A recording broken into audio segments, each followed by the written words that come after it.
Central de Polícia recebeu notificação de um acidente de tráfico com uma lugar cruzada weg naar welgelegen Roosendalweg, banda de Mitar de Jesung ayer à noite. Voor de investigação, a Salina Klaar, chauffeur de auto que estava a correr riba weg naar welgelegen in direção de V-Eik van Voorthuizenweg, a bailora na Mangrobes padrenta Roosendalweg, pero sim de uma preferência na scooter que estava a correr riba weg naar welgelegen, indo in direção de Marchena. Consequentemente, o chauffeur de scooter abindal violentemente de banda de auto.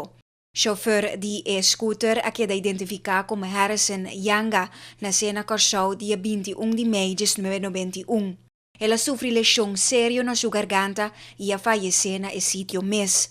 Doctor de polícia constata morto e riba ordem do fiscal do Ministério Público a confiscar a culpa sem vida.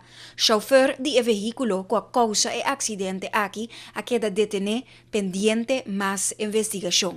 Para Telenotícia, a Nicole Maduro.